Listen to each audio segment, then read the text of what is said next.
আজকে দুটো কড়াতে বসিয়ে দিয়েছি। ওদিকে ভাদ্র মাস পড়ে গেছে, জানোই তো বন্ধুরা, আমাদের একটা নিয়ম আছে ভাদ্র মাসে। আমাদের বলে না, অনেকেরই নিয়ম আছে।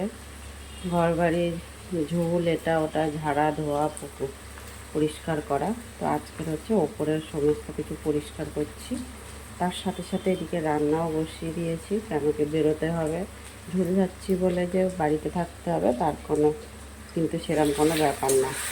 তো হ্যালো এভরিওয়ান, সবাই কেমন আছে? আশা করি সবাই খুব ভালো আছে। আর আমি দেখো আজকে আবার ব্লগটাতে নিয়ে চলে এসেছি কিছু রান্না আর কিছু তোমাদের সাথে গল্প স্বল্প, আর কী কী করছি সেটা তো তোমাদেরকে দেখাবই। চলো, এদিকে রান্না বান্না সারছি। রান্না বসিয়ে ভাত হয়ে গেছে, ভাত নামিয়ে নিয়েছি। এদিকে দেখো সোয়াবিনটা ভিজিয়ে দিয়েছি গরম জলে। ডাল চচ্চড়িটা প্রায় হয়ে গেছে, আর একটু বাকি আছে। দেখো একদম শুকিয়ে যাবে জলটা, নামিয়ে নেব শুকিয়ে গেলে। আর এদিকে সোয়াবিন বসিয়ে দিয়েছি, গোটা গরম মশলা ফোড়নে দিয়ে আলু আর পেঁয়াজটা কুচিয়ে দিয়ে দিলাম। এবার এটা আলু পেঁয়াজটা ভাজা হবে, তত সময় ঢেকে দেবো। আলুটাও একটু হালকা সিদ্ধ হয়ে যাবে, তারপরে বাকি মশলাগুলো দেবো, সোয়াবিনে যা যা লাগবে। চলো ভাজা হোক তত সময়। বাজার থেকে কাতলা মাছ নিয়ে আসি, কাতলা মাছটাও রান্না করবো। ওদিকে সোয়াবিন, ডাল চচ্চড়ি, ভাত মোটামুটি হয়ে গেছে, নামিয়ে নিয়েছি। কাতলা মাছটা ধুয়ে পরিষ্কার করে নিয়ে নুন হলুদ মাখিয়ে নিয়েছি। মাছটা ভেজে নিচ্ছি। আর এদিকে মাছটা আজকে আলু দিয়ে রান্না করবো। চলো মাছটা তাহলে ভেজে নিই।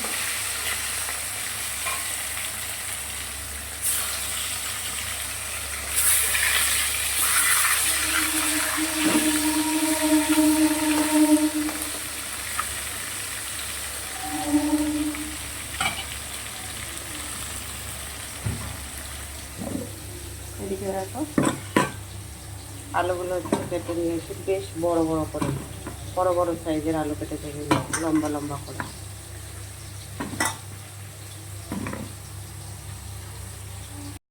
ভেজে তো তুলে নিয়েছি। এখানে মশলা দিয়ে দিলাম, জিরে, গোটা ধনে, গোটা জিরে আর গোটা শুকনো লঙ্কা একসাথে পেস্ট করে নিয়েছিলাম, দিয়ে দিলাম। মশলাটা খুব ভালো করে কষিয়ে নেব।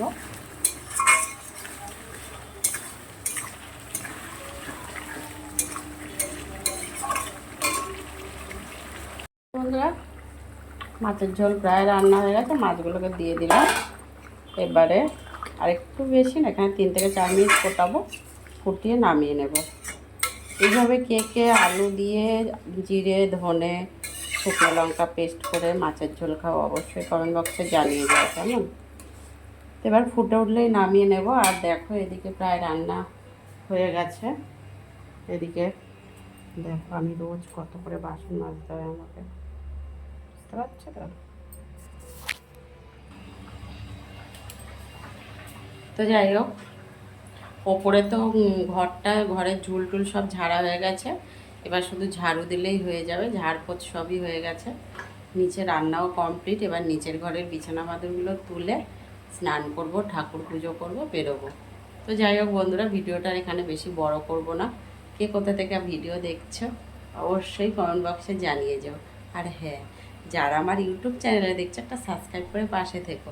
আর ফেসবুকে যারা দেখছো একটা ফলো করে সাথে থেকো কেমন। এইভাবে সাথে থেকো, পাশে থেকো, তাহলে ভালো লাগবে, তাই না? আর বিশেষ করে কন্টেন্ট ক্রিয়েটার যারা আমরা নতুন নতুন কাজ করছি, তাদেরকে কিন্তু সবার সাথে জুড়ে থাকতে হবে। একলা কোনো দিনও কাজ করলে কোনো দিনও এগোনো যায় না, তাই না? কন্টেন্ট ক্রিয়েটারদের সবার সাথে মিলে মিশে হিংসা না করে কাজ করতে হবে, তবেই কিন্তু অনেক দূর অবধি যেতে পারবে। আর এখন দেখছো তো কত বড় বড় আইডি সব রিজেক্ট করে দিচ্ছে। ফেসবুক মামা বড় বড় আইডিদেরকে রিজেক্ট করে দিচ্ছে। আমি অত বুঝি না ফেসবুক সম্বন্ধে, এখন অবধি বুঝে উঠতে পারিনি। তবে এটাই বলবো নতুন বন্ধুদেরকে, নিজের ভয়েস দিয়ে সুন্দর সুন্দর করে ভিডিও বানাও আর আপলোড করো ফেসবুকে। তাতে দেখবে একটু হলেও মানে বেঁচে যেতে পারবে। আর যদি ওর ভিডিও যদি কপি করে তোমার প্রোফাইলে ছাড়ো তাহলে কিন্তু বেশি দিন বাঁচবে না। এটাই হচ্ছে একদম ঠিক কথা। কিন্তু যত পারবে নিজের ভয়েস দিয়ে, কিন্তু অনেকেও জানো তো নিজের ভয়েসে ছাড়লেও, নিজের ভয়েস দিয়ে তুমি ভিডিও ছাড়ছো ঠিকই, কিন্তু অন্যের সম্বন্ধে যে বলছো, কে কী করছে, কে নাচছে, কে গাইছে, কে মারছে, কে ধরছে, সেগুলো যে বলছো। নিজে রান্না করো, নিজে নাচ করো, নিজে গান করো, ঠিক আছে, নিজের সব সব কিছু নিজস্ব দিয়ে করো। অন্যের চুরি করলো, অন্যের ডাকাতি করলো, অন্যের বাজে ড্রেস পরলো, অন্য কেউ কার বাড়িতে গেল, এইসব কন্টেন্ট না বানিয়ে দেখবে তারাই কিন্তু বেশিরভাগ ধরা খাচ্ছে। বলছে অনেক বড় আইডি, অনেক বড় আইডি, নিজের ভয়েসে তো ভিডিও ছাড়ছে। নিজের ভয়েসে ছাড়লেও তুমি তো অন্যের কথা বলছো না। অন্যের কথা বলতে বলতে অন্যের নাচানাচি করছে, অন্যের বাজে কন্টেন্ট বানাচ্ছে, সেগুলো নিয়ে বলছো, তাদের এ করছো, কপি তো করছোই না। তাই বলছি নিজেরটা যত পারবে নিজেরটাই। এবার নিজেরটাও যদি হয়ে যায়, মানে এখনও অবধি বলছি নিজেরটা পুরোপুরি নিজস্ব যাদের এ আছে তাদের কিন্তু এখন অবধি একটাও এরকম কিছু হয়নি। তবে যদি এরকম কিছু হয় তাহলে ভাববো ফেসবুকের কোনো প্রবলেম আছে, তাই না? তো যাই হোক, ভিডিওটা অনেক বড় হয়ে গেল। ভালো লাগলে লাইক কমেন্ট শেয়ার করে দিও। ইউটিউবে যারা দেখছো একটা সাবস্ক্রাইব করে পাশে থেকো, এইভাবে সাথে থেকো, পাশে থেকো। জানি না কত দূর অবধি এগোতে পারবো, যত দূর অবধি এগোতে পারবো ভালো, আর বেশি দূর অবধি এগোতে না পারলে ধপাস করে পড়ে যাবো, এটাই হচ্ছে যে নিয়ম। চলো টাটা, আর বড় কথা বললাম না।